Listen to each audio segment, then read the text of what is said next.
Greetings to everyone, friends. Zelensky has been betrayed by Europe. Zelensky has been betrayed by the United States of America. And everyone wants his resignation as soon as possible because he is a very inconvenient candidate for either continuing the war in Ukraine or for ending it. Interpret this as you wish.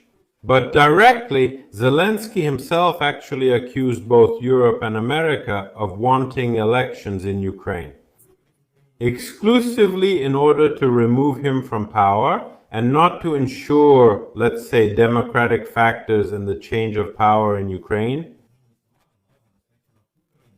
Very, very interesting statements. Let's analyze them now. Please support with likes, comments, and subscriptions. Thank you to each of you. First of all, he gave an interview to journalist Piers Morgan and stated that, "I think our partners need to answer one question. What do they really want? Do they really want elections, or do they just want to replace me? Because the Russians simply want to replace me."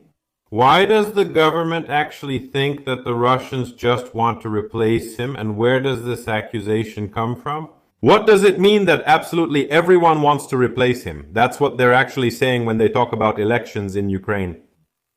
The question remains open because such accusations can basically be made by anyone, any of the presidents of Ukraine.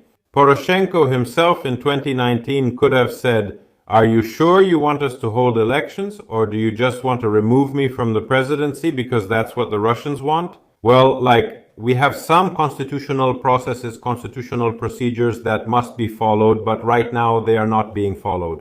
And actually, both Europe and the United States want to achieve, let's say, that these constitutional processes in Ukraine are ensured, because the people of Ukraine want this just as much. But we see that you can cover up by saying that this is all Russian information warfare, all bots, and everyone wants to take power away from me. You can use this as a cover, but how long can you get away with that? Zelensky also made it clear that during the negotiations, he insists on a ceasefire before signing the final agreements. He reiterated the demand for at least a 2-month truce to hold elections and a referendum on approving the peace agreement. If the truce lasts at least 2 months, it could lead to the signing of an agreement, a referendum, or something similar. And if people support it, I will do everything possible. If we can achieve a 2-month truce to hold elections, I will do everything possible to talk to the parliament and convince them of what they currently do not support. What exactly the parliament does not support remains a mystery to us as well. Maybe you know, so friends, be sure to write in the comments, because personally I don't really understand right now what President Zelensky is actually talking about. Also, the former Prime Minister of Great Britain has woken up, the one who comes out and starts talking. Yes, I'm talking about Boris Johnson, who was the Prime Minister at the beginning of the full-scale invasion and who had a very militant rhetoric.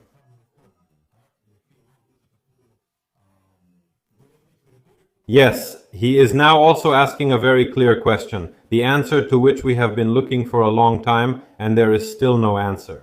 He is asking why it is not possible to deploy troops, why it is not possible to provide security guarantees to Ukraine before the war ends, why it is not possible to bring in troops, why it is not possible to show serious intentions to Ukraine and to the whole world. For example, that Britain and other partners are ready to stand side by side with Ukraine. If next time Russia attacks, violating, let's say, the peace agreement that will be signed, the question remains open.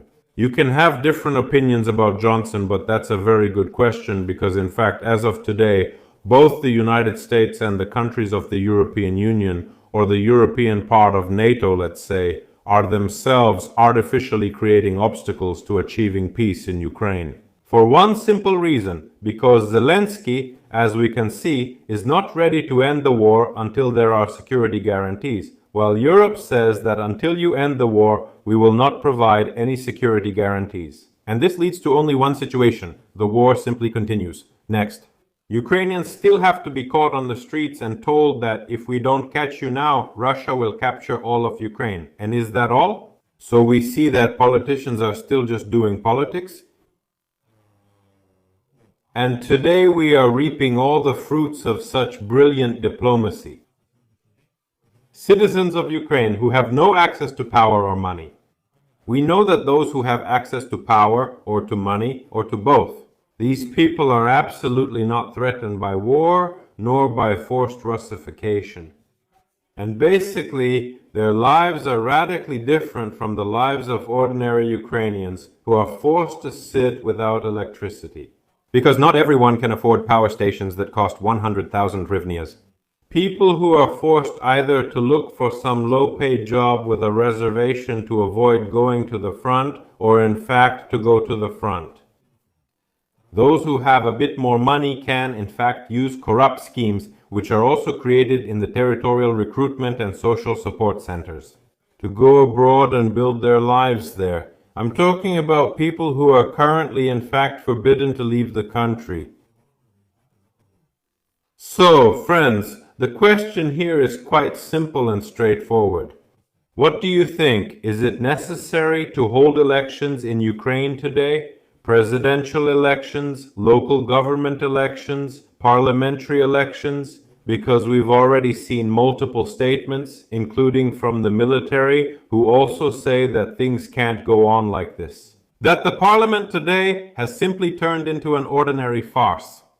They can go for months without passing the laws that are really needed, but at the same time, they vote for all sorts of nonsense. Like renaming the kopek to the Shah, all in just a few days.